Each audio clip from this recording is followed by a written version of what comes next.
Fashion ಚಾನಲ್ಗೆ ಸ್ವಾಗತ. ನಾನು ವಿಜಯಲಕ್ಷ್ಮಿ. ಸೊ ಇವತ್ತಿನ ಟಾಪಿಕ್ ಬಂದು ಬ್ಲೌಸ್ಗೆ ಸಿಂಪಲ್ ಆಗಿ ಈಸಿಯಾಗಿ ಯಾವುದೇ ತಲೆನೋವಿಲ್ದಿರ ಯಾವ ರೀತಿ ನಾವು ಪೈಪಿಂಗ್ ಮಾಡ್ಕೊಳ್ಬೋದು ಅನ್ನೋದು ತೋರಿಸ್ತಾ ಇದ್ದೀನಿ. ಈ ಪೈಪಿಂಗ್ ಸ್ವಲ್ಪ ಡಿಫ್ರೆಂಟ್ ಆಗಿದೆ, ಯಾರು ಬೇಕಾದರೂ ಮಾಡ್ಬೋದು. ಬ್ಲೌಸ್ ಸ್ಟಿಚ್ ಮಾಡ್ಕೊಳ್ಳೋದು ಈಸಿ, ಪೈಪಿಂಗ್ ಮಾಡ್ಕೊಳ್ಳೋದು ಈಸಿ. ಸೊ ಬನ್ನಿ ಟಾಪಿಕ್ ಶುರು ಮಾಡೋಕ್ಕೆ ಮುಂಚೆ ಇನ್ನೂ ಹೊಸ್ದಾಗಿ ಯಾರು ನನ್ನ ಚಾನಲ್ ಸಬ್ಸ್ಕ್ರೈಬ್ ಮಾಡಿದ್ರೆ ನೋಡ್ತಾ ಇದ್ದೀರಾ, ದಯವಿಟ್ಟು ಸಬ್ಸ್ಕ್ರೈಬ್ ಮಾಡಿ, ಸಪೋರ್ಟ್ ಮಾಡಿ. ಸೊ ನೋಡಿ, ಒಂದು ಬ್ಲೌಸ್ನ ನಾನು ಈ ರೀತಿ ಫಿನಿಶ್ ಮಾಡ್ಕೊಂಡಿದ್ದೀನಿ. ನೋಡಿ, ಇಲ್ಲಿ ಯಾವುದೇ ಕಚ್ಚೆ ಕಾಣಿಸ್ತಾ ಇಲ್ಲ. ಹೇಗೆ ಅಂದರೆ ನಾವು ಪೀಸ್ ಮೇಲೆ ಲೈನಿಂಗ್ ಇಟ್ಟು ಏನು ನೆಕ್ ಫಿನಿಶಿಂಗ್ ಇದೆ ಅದು ಸ್ಟಿಚ್ ಮಾಡಿಕೊಂಡು ಇನ್ನೌಟ್ ಮಾಡ್ತೀವಲ್ವಾ, ಪಲ್ಟಾಯಿಸ್ತೀವಿ ಅಂತಾರೆ ಕನ್ನಡದಲ್ಲಿ. ಸೊ ಇನ್ನೌಟ್ ಮಾಡಿ ಏನು ಸ್ಟಿಚ್ ಮಾಡಿ ಎಡ್ಜಲ್ಲಿ ಸ್ಟಿಚ್ ಹಾಕ್ಕೊಳ್ತೀವಿ ನೋಡಿ, ಈ ರೀತಿ. ಸೊ ಈ ರೀತಿ ನಾನು ಫುಲ್ ಬ್ಲೌಸ್ ಫಿನಿಶ್ ಮಾಡಿದ್ದೀನಿ. ಆಲ್ರೆಡಿ ಫುಲ್ ಬ್ಲೌಸ್ ಫಿನಿಶ್ ಆಗಿದೆ. ಈ ರೀತಿ ಮಾಡ್ಕೊಂಡಾಗ ಒಂದು ಲೇಸ್ ಹಾಕ್ಕೊಳ್ಬೋದು, ಅದಕ್ಕೂ ಇದೇ ರೀತಿ ಮಾಡ್ಕೊಳ್ಬೇಕು. ಲೇಸ್ ಹಾಕ್ಕೊಳ್ಳಲ್ಲ, ನಮಗೆ ಪೈಪಿಂಗ್ ಬೇಕು ಅಂದರೆ. ಸೊ ಇವಾಗ ನಾನು ಯಾವ ರೀತಿ ಹೇಳ್ತೀನಿ, ಸೊ ಆ ರೀತಿ ತುಂಬ ಈಸಿಯಾಗಿ ಮಾಡ್ಕೊಳ್ಬೋದು. ನಿಮಗೆ ಕಚ್ಚೆ ಕಾಣುತ್ತೆ, ಎತ್ಕೊಳ್ಳುತ್ತೆ, ಇದು ಯಾವುದು ಪ್ರಾಬ್ಲಮ್ ಇರಲ್ಲ. ತುಂಬ ಅಂದರೆ ತುಂಬ ಈಸಿ ಪೈಪಿಂಗ್ ಇದು. ಸೊ ನೋಡಿ, ನಾನು ಆಲ್ರೆಡಿ ಕ್ರಾಸ್ ಪೀಸಲ್ಲಿ ಕಟಿಂಗ್ ಮಾಡಿಕೊಂಡು ಈ ರೀತಿ ರೆಡಿ ಮಾಡ್ಕೊಂಡಿದ್ದೀನಿ. ಅಂದರೆ ಒಂದು ಸೈಡು 1/4 ಇಂಚು ಮಡ್ಚ್ಕೊಂಡು ಈ ರೀತಿ ರೆಡಿ ಮಾಡ್ಕೊಂಡಿದ್ದೀನಿ. ಸೊ ನೋಡಿ, ಈ ರೀತಿ. ಸೊ ಇದನ್ನು ಇವಾಗ ನಾವೇನು ಮಾಡ್ಕೊಳ್ಬೇಕು, ಈ ರೀತಿ ಹಾಕ್ಕೊಳ್ಳಿ. ಸೊ ನೋಡಿ, ಈ ರೀತಿ. ಇದು ಒಂದು ಸೀದಾ, ನಾನು ಮಡ್ಚಿರೋದು ಈ ಕಡೆ ಇದೆ, ಇದು ಒಂದು ಸೀದಾ ಫಿನಿಶಿಂಗ್ ಈ ಕಡೆ ಇದೆ. ಇದನ್ನು ಈ ರೀತಿ ಹಾಕ್ಕೊಳ್ಳಿ ನೋಡಿ, ಈ ರೀತಿ. ಸೊ ಈ ರೀತಿ ಹಾಕ್ಕೊಂಡು ಬ್ಲೌಸ್ ಏನಿದೆ ನೋಡಿ, ಈ ರೀತಿ ಲೈನಿಂಗು ನಮಗೆ ಕಾಣಬೇಕು. ಸೊ ಈ ರೀತಿ ಹಾಕ್ಕೊಳ್ಳಿ. ಈ ರೀತಿ ಹಾಕ್ಕೊಂಡು ಲೈನಿಂಗ್ ಬ್ಲೌಸ್ ಏನಿದೆ, ಸೊ ನೋಡಿ, ಇದು ಬಂದು ಮೇನು ಟಾಪ್ ಸೈಡು, ಇದು ಬಂದು ಒಳಗಡೆ ಲೈನಿಂಗ್ ಸೈಡು. ಸೊ ಇದನ್ನು ಈ ರೀತಿ ಅಂದರೆ ಲೈನಿಂಗು ನಮ್ಗೆ ಕಾಣಬೇಕು, ಉಲ್ಟಾ ಸೈಡು ಆ ಥರ ಹಾಕ್ಕೊಳ್ಳಿ. ಸೊ ಆ ಥರ ಹಾಕ್ಕೊಂಡು ನೋಡಿ, ಸ್ವಲ್ಪ ಒಂದು 1/4 ಇಂಚಷ್ಟು ಏನು ಲೈನಿಂಗ್ ಪೀಸ್ ಇದೆ ಅದು ನಮಗೆ ಕಾಣಬೇಕು. ಸಾರಿ, ಲೈನಿಂಗ್ ಅಂತ ಹೇಳ್ತೀನಿ, ಸಾರಿ. ಏನು ಪೈಪಿಂಗ್ ಪೀಸ್ ಇದೆ ಅದು 1/4 ಇಂಚಷ್ಟು ನಮಗೆ ಕಾಣಬೇಕು. ಸೊ ಆ ರೀತಿ ಇಟ್ಕೊಳ್ಳಿ. ಸೊ ಇದನ್ನು ಈ ರೀತಿ ಫೋಲ್ಡ್ ಮಾಡ್ಕೊಳ್ಳಿ. ಫೋಲ್ಡ್ ಮಾಡಿಕೊಂಡು ಏನು ನಾವು ಸ್ಟಿಚ್ ಮಾಡ್ತಾ ಹೋಗ್ತೀವಿ ನೋಡಿ, ಈ ರೀತಿ ಕಾಣಬೇಕು. ಸೊ ಸ್ಟಿಚ್ ಮಾಡಿ ತೋರಿಸ್ತೀನಿ. ಸೊ ಈ ರೀತಿ ಇಟ್ಕೊಂಡು 1/4 ಇಂಚು ಈ ಪೈಪಿಂಗ್ ಪೀಸ ಅನ್ನೋದೇನಿದೆ ನಮಗೆ ಕಾಣಬೇಕು ನೋಡಿ. ಕಾಣಿಸ್ಕೊಂಡು ಎಡ್ಜಲ್ಲಿ ಹಾಕಬೇಕು ಸ್ಟಿಚ್ಚು. ನಾವು ಆಲ್ರೆಡಿ ಒಂದು ಎಡ್ಜ್ ಸ್ಟಿಚ್ ಹಾಕಿರ್ತೀವಿ ಬ್ಲೌಸ್ಗೆ. ಸೊ ಆ ಎಡ್ಜ್ ಸ್ಟಿಚ್ ಮೇಲೇ ಬರಲಿ, ಅಥವಾ ನೋಡಿ ಈ ಎಡ್ಜಲ್ಲಿ ಹಾಕ್ತೀವಲ್ಲ ನಾವು ಕಿನಾರಿ ಸ್ಟಿಚ್ಚು, ಆ ಥರ ಇದ್ದರೆ ಸಾಕು. ಸೊ ನೋಡಿ, ಈ ರೀತಿ. ಸೊ ಈ ರೀತಿಯೇ 1/4 ಇಂಚು ನಮಗೆ ಕಾಣಬೇಕು. ಸೊ ಆ ರೀತಿ ಕೊಟ್ಕೊಂಡು ಸ್ಟಿಚ್ ಹಾಕ್ತಾ ಬನ್ನಿ. ಹ್ಯಾಂಡ್ಲಿಂಗ್ ನೋಡ್ಕೊಳ್ಳಿ, ನಾನು ಹೇಗೆ ಹ್ಯಾಂಡಲ್ ಮಾಡ್ತೀನಿ ಅಂತ ನಿಮ್ಗೆ ನೀಟಾಗಿ ಅರ್ಥ ಆಗ್ಬಿಡುತ್ತೆ.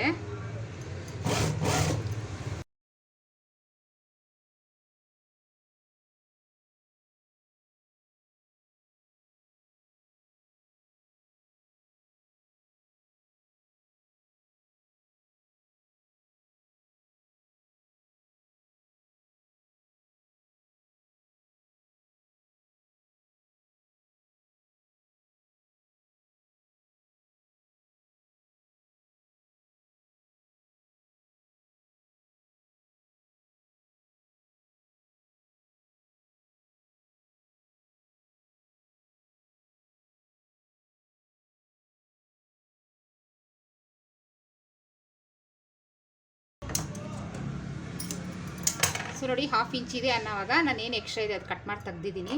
ಸೊ ಈಗ ನಾನು ಏನು ಮಾಡಬೇಕು, ಇಲ್ಲಿವರೆಗೂ ಬಂದು ಸೊ ನೀಡ್ಲ್ ಒಳಗೆ ಇಳಿಸ್ಕೊಂಡು ಇದನ್ನು ಈ ರೀತಿ ಫೋಲ್ಡ್ ಮಾಡ್ಕೊಳ್ಳಿ ನೋಡಿ, ಈ ರೀತಿ. ಸೊ ಈಗ ಸ್ಟಿಚ್ ಹಾಕ್ಕೊಳ್ಳಿ. ಸೊ ನೋಡಿ, ಗೊತ್ತಾಯ್ತಾ ಹೇಗೆ ಬಂದಿದೆ ಅಂತ. ಸೊ ಇವಾಗ ಸೀದಾ ಹಾಕೊಳ್ಳೋಣ ಪೀಸ್ನ. ನೋಡಿ, ಸೀದಾದಲ್ಲಿ ಈ ರೀತಿ ಇರುತ್ತೆ ನೋಡಿ, ಸೀದಾ ಈ ರೀತಿ ಕಾಣಿಸ್ತಿರುತ್ತೆ ನಮಗೆ, ಈ ರೀತಿ.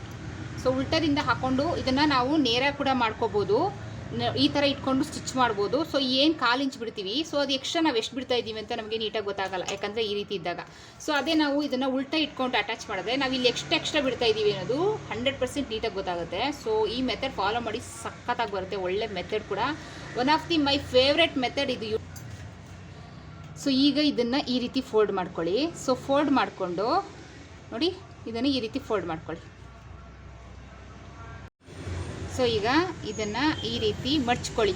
ಒಂದೇ ಲೆವೆಲಲ್ಲಿ ಬರುತ್ತೆ. ಪೈಪಿಂಗ್ ಮಾತ್ರ ಮಸ್ತ್ ಪೈಪಿಂಗು, ಏನಕ್ಕಂದರೆ ಒಂದೇ ಲೆವೆಲಲ್ಲಿ ಬರುತ್ತೆ ನಾವು, ಯಾಕಂದರೆ ಎಡ್ಜಸ್ ಸ್ಟಿಚ್ ಹಾಕ್ಕೊಂಡಿರ್ತೀವಿ.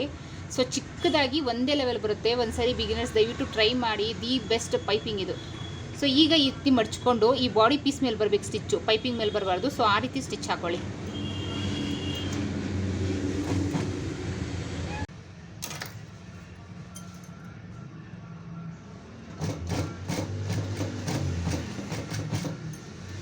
ಸೊ ನೋಡಿ, ಬಾಡಿ ಪೀಸ್ ಮೇಲೆ ಬರಲಿ ಸ್ಟಿಚ್ಚು, ಪೈಪಿಂಗ್ ಪೀಸ್ ಮೇಲೆ ಸ್ಟಿಚ್ ಬರ್ಕೂಡ್ದು.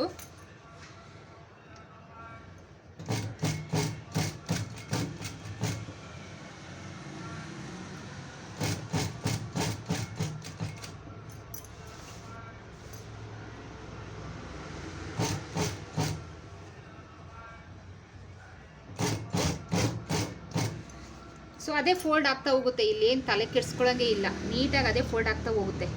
ಎಷ್ಟು ಬೇಕು ಒಂದೇ ಲೆವೆಲಲ್ಲಿ ಬರುತ್ತೆ ಪೈಪಿಂಗು, ಒಳ್ಳೆ ಪೈಪಿಂಗು.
ಪೈಪಿಂಗ್ ನೋಡಿ ಸೊ ಹೆಂಗೆ ಬಂದಿದೆ, ಒಂದೇ ಲೆವೆಲಲ್ಲಿ ಬಂದೈತೆ, ಯಾವುದು ಟೆನ್ಷನ್ ಇಲ್ಲ, ಯಾವುದು ತಲೆನೋವಿಲ್ಲ. ಥ್ರೆಡ್ ಪೈಪಿಂಗ್ ಮಾಡಿ same to same thread piping ಹೇಗೆ ಮಾಡ್ತೀವೋ ಸೊ ಆ ಇರುತ್ತೆ, ಯಾವುದೇ ಥ್ರೆಡ್ ಯೂಸ್ ಮಾಡಿಲ್ಲ, ಒಂದೇ ಲೆವೆಲು ಈ ಥರ ಬರುತ್ತೆ. ಸೊ ಈ ರೀತಿ ಟರ್ನ್ ಮಾಡಿದಾಗ ನೋಡಿ, ಇಲ್ಲಿ ಯಾವುದೇ ನಿಮಗೆ ಕಚ್ಚೆ ಕಾಣಿಸ್ತಾ ಇಲ್ಲ, ಫಿನಿಶಿಂಗ್ ತುಂಬ ಚೆನ್ನಾಗಿ ಬಂದಿದೆ. ಕಚ್ಚೆ ಕಾಣುತ್ತೆ ಅನ್ನೋಕ್ಕೆ ನಾವಿಲ್ಲಿ ಯಾವುದು ಕಚ್ಚೆನೇ ಬಿಟ್ಟಿಲ್ವಲ್ಲ, ಸ್ಟಿಚ್ ಹಾಕಿ ಈ ನೋಟ್ ಮಾಡಿರ್ತೀವಿ, ಎಡ್ಜ್ ಸ್ಟಿಚ್ ಹಾಕೊಂಡಿರೋದಕ್ಕೆ ಡೈರೆಕ್ಟ್ ಪೈಪಿಂಗು. ಸೊ ನೋಡಿ, ಈ piping one of the my favourite piping ಇದು. ಬೇಗ ಆಗುತ್ತೆ, ಯಾವುದೇ ತಲೆನೋವಿಲ್ಲ, ಯಾವುದೇ ಕಚ್ಚೆ ಕಾಣುತ್ತೆ ಅನ್ನೋಂಗಿಲ್ಲ, ಇನ್ನು ಹೆಮ್ಮಿಂಗ್ ಮಾಡ್ಕೊಳ್ಬೇಕು ಅನ್ನೋದಿಲ್ಲ, ಎಂಥದ್ದು ಇಲ್ಲ, ತುಂಬ ಒಳ್ಳೆ ಪೈಪಿಂಗ್ ಇದು. ನೋಡಿ ಹೇಗೆ ಕಾಣಿಸ್ತಾ ಇದೆ, ಕಾಂಟ್ರಾಸ್ಟಲ್ಲಿ ಮಾಡಿದ್ದೀನಿ. ಸ್ಯಾರಿ ಸ್ವಲ್ಪ ತಗೊಂಡು ಮಾಡಿರುವಂಥ ಪೈಪಿಂಗು. ಇದು ಬಂದು ಸ್ಯಾರಿ ಬ್ಲೂ ಕಲರು. ಸೊ ನೀವು ಬೇಕಾದ್ರೆ ಈ ಪಟ್ಟಿನ ಜಾಸ್ತಿ ದೊಡ್ಡದಾಗೂ ಬಿಟ್ಕೊಂಡು ಪಾಯಿಂಟೆಡ್ ಸ್ಟಿಚ್ಚು, ಅಂದರೆ ಇಲ್ಲಿ ಪಾಯಿಂಟೆಡ್ ಸ್ಟಿಚ್ ಹಾಕ್ಕೊಳ್ತೀವಿ ಅಂದರೆ 100% ಮಾಡ್ಕೊಳ್ಬೋದು, ಎಮ್ಮಿಂಗ್ ಮಾಡ್ಕೊಳ್ತೀವಿ ಅಂದರೆ 100% ಮಾಡ್ಕೊಳ್ಬೋದು. ಇಲ್ಲ ಪೀಸ್ನ ಚಿಕ್ಕದಾಗಿ ತೊಗೊಂಡು, ನಾನಿವಾಗ ಇಲ್ಲಿ ಪಟ್ಟಿ ದೊಡ್ಡ ತೊಗೊಂಡಿದ್ದೀನಿ. ಏನಕ್ಕೆ ಅಂದರೆ ನಾನು ಈ ಪಕ್ಕದಲ್ಲಿ ಒಂದು ಸಿಂಪಲಾಗಿ ಒಂದು ಲೇಸ್ ಅಟ್ಯಾಚ್ ಮಾಡ್ತೀನಿ. ಆ ಲೇಸು ಈ ಪಟ್ಟಿ ಮೇಲೆ ಕೂತ್ಕೊಂಡ್ರೆ ನೀಟ್ ಫಿನಿಶಿಂಗ್ ಬರುತ್ತೆ ಅನ್ನೋದು ಒಂದು. ಸೊ ಆವಾಗ ಏನಾಗುತ್ತೆ, ನಾನು ಲೇಸ್ ಅಟ್ಯಾಚ್ ಮಾಡೋದ್ರಿಂದ ಒಂದು ಪೈಪಿಂಗು ಎಕ್ಸ್ಟ್ರಾ ಕಲರ್ ಇರುತ್ತೆ, ಒಂದು ಲೇಸು ತುಂಬ ಲುಕ್ ಬರುತ್ತೆ ಬ್ಲೌಸ್ಗೆ. ಸೊ ಹಾಗಾಗಿ ನಾನು ಈ ಪಟ್ಟಿ ಅಗಲ ತೊಗೊಂಡಿದ್ದೀನಿ. ಏನಕ್ಕೆ ನಾವು ಲೇಸ್ ಮಾಡೋದ್ರಿಂದ ಸ್ಟಿಚ್ ಬೀಳುತ್ತೆ. ಸೊ ಆವಾಗ ಈ ಪಟ್ಟಿ ನೀಟಾಗಿ ಕವರ್ ಆಗುತ್ತೆ. ನಾವು ಸ್ಟಿಚ್ ಹಾಕಲ್ಲ, ಓನ್ಲಿ ಬರೀ ಪೈಪಿಂಗ್ ಅಂತ ಅಂದರೆ ಪಟ್ಟಿನ ನಾನು ಇವಾಗ ಇಲ್ಲಿ 1.5 ಇಂಚಷ್ಟು ಅಗಲ ತೊಗೊಂಡಿದ್ದೀನಿ. ನೀವು 1 ಇಂಚು 1/4 ಇಂಚು ತೊಗೊಳ್ಳಿ ಸಾಕು, ಅದ್ರ ಮೇಲೆ ಬೇಡ. ಸೊ ಇಷ್ಟಾಗಲ ಬರುತ್ತೆ, ಇದಕ್ಕಿಂತ ಕಡಿಮೆ ಬರುತ್ತೆ. ಸೊ ಅವಾಗ ಹೆಮ್ಮಿಂಗ್ ಆಗಲಿ, ಪೈಪಿಂಗ್ ಮಾಡ್ಕೊಳ್ಳೋದಾಗಲಿ ಅಥವಾ ಲೇಸ್ ಅಟ್ಯಾಚ್ ಮಾಡ್ಕೊಳ್ಳೋದಾಗಲಿ ಯಾವುದು ತಲೆನೋವಿರಲ್ಲ. ಸೊ ಈ ಟಾಪಿಕ್ ನಿಮ್ಗೆ ಇಷ್ಟ ಆಯಿತು ಅಂದ್ಕೊಳ್ತೀನಿ. ಸೊ ಇಷ್ಟ ಆದರೆ ಲೈಕು ಅಥವಾ ಡಿಸ್ಲೈಕ್ ಏನೋ ಒಂದು ಕೊಡಿ. ಸೊ ನಾನು ಆಲ್ರೆಡಿ ಒಂದು ಥ್ರೆಡ್ ಪೈಪಿಂಗ್ ಹೇಗೆ ಮಾಡೋದು ಅಂತ ತೋರಿಸಿದ್ದೀನಿ. ಆ ಥ್ರೆಡ್ ಪೈಪಿಂಗಿನ ನಾನೇ ಹೇಳ್ತಿದ್ದೀನಿ, ಥ್ರೆಡ್ ಪೈಪಿಂಗಿನ ದಿ ಬೆಸ್ಟ್ ಪೈಪಿಂಗ್ ಇದು. ಒಂಥರ ನನಗಿದು ಈ ಪೈಪಿಂಗ್ ಒಂದು ಮ್ಯಾಜಿಕಲ್ ಪೈಪಿಂಗ್ ಅನಿಸುತ್ತೆ. ಈ ಪೈಪಿಂಗಲ್ಲಿ ಮ್ಯಾಜಿಕ್ ಇದೆಯೇನೋ ಅನಿಸುತ್ತೆ. ಸೊ ಅಷ್ಟು ನೀಟಾಗಿ ಬರುತ್ತೆ ಪೈಪಿಂಗು. ಒಂದ್ಸರಿ ಟ್ರೈ ಮಾಡಿ ಬಿಗಿನರ್ಸ್, ಮಿಸ್ ಮಾಡಬೇಡಿ, ಟ್ರೈ ಮಾಡಿ, ಒಳ್ಳೆ ಪೈಪಿಂಗು. ಸೊ ಇದನ್ನು ನೀವು ಪರ್ಮನೆಂಟಾಗಿ ನಿಮ್ಮ ಬ್ಲೌಸ್ ಸ್ಟಿಚಿಂಗಲ್ಲಿ ಅಳವಡಿಸ್ಕೊಂಡ್ರು ಓಕೆ, ಇದರಲ್ಲಿ ಯಾವುದೇ ಪ್ರಾಬ್ಲಮ್ ಇಲ್ಲ. So so next interesting topic ಜೊತೆ ಸಿಗ್ತೀನಿ. ಅಲ್ಲಿವರೆಗೂ ಕಲಿಯೋಕ್ಕೆ ಪ್ರಯತ್ನ ಪಡಿ. 100% ಕಲಿತೀರಾ. ನೀವು ಕಲ್ತಿದ್ದನ್ನ ಇನ್ನೊಬ್ಬರಿಗೆ ಕಲಿಸಿ. ಹಾಗೆ ನನ್ನ ಚಾನಲ್ನ ಸಬ್ಸ್ಕ್ರೈಬ್ ಮಾಡೋದನ್ನ ಬರಿಬೇಡಿ. ಸೊ ನೆಕ್ಸ್ಟ್ ಇಂಟ್ರೆಸ್ಟಿಂಗ್ ಟಾಪಿಕ್ ಜೊತೆ ಸಿಗ್ತೀನಿ. ಅಲ್ಲಿವರೆಗೂ ಟೇಕ್ ಕೇರ್, ಬಾಯ್. ಸಾರಿ, ನನ್ನ ವಿಡಿಯೋನ ಶೇರ್ ಮಾಡೋದನ್ನ ಮರಿಬೇಡಿ ದಯವಿಟ್ಟು. Thank you.